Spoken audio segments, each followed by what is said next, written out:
Assalomu alaykum, Roman YouTube kanali kuzatuvchilari. Bugun sizlarga domofon komplektini yapib qo'yganmiz.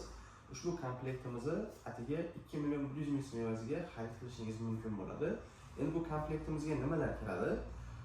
Zamogimiz kiradi, poiz switchimiz va domofonimiz va ikki perexod, ya'ni kabelni xavfsiz olib o'tish uchun kerak bo'ladigan perihodingiz bo'ladi. Hozir domofonimizni ichidan nimalar chiqishini va qanaqa ko'rinishda bo'lishini va qulayliklarini bir qator ko'rsatib olamiz. Domofonimiz Hikvision brendidan bo'ladi. Ichidan o'zini ulashi uchun ketadigan barcha jihozchalari va breloklari kiradi. 4 ta breloki bo'ladi. Endi yoningizda kalit olib yurishingiz ham shart emas. Telefoningizni ochishingiz bo'ladi. Buni uyingizda Wi-Fi bo'lsa, telefoningizga ulab olib va xohlagan joyingizdan ko'rib turishingiz bo'ladi. Eshigingiz tagida kim turganini yoki masofadan turib eshikni ochib olsangiz bo'ladi yoki brelok yoki kart orqali ham eshigingizga bemalol kalit sifatida foydalanib kirib chiqishingiz bo'ladi. Xo'p. Domofonimiz ichidan 7 dyuymli monitor chiqadi.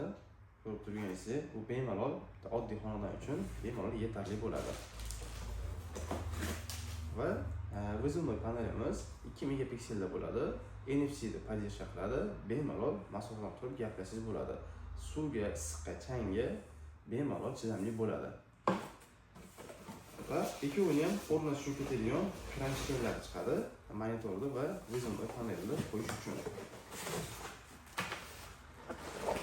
Va ikkitadan blok pitaniyasi monitor va vizumli panel uchun ishlatiladi. Va yomg'irdan himoyalash uchun o'zini anaqa zashniklari bo'ladi. Bu holatda qo'yiladi.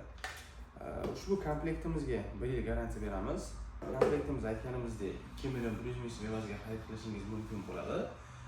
Kimga ushbu komplektingiz yoqqan bo'lsa, pastki raqamlarni qoldiramiz. Bemalol dastavka xizmatlarimiz mavjud. Murojaat qilishingiz mumkin. O'zbekiston bo'ylab yetkazib beramiz. Va yana eng asosiy joyi like bosishni esingizdan chiqarmang, kanalimizga obuna bo'ling va kim o'rnatgan bo'lsa bunaqa domofonlarni izohlarda o'z fikringizni yozib qoldiring. Salomat bo'linglar.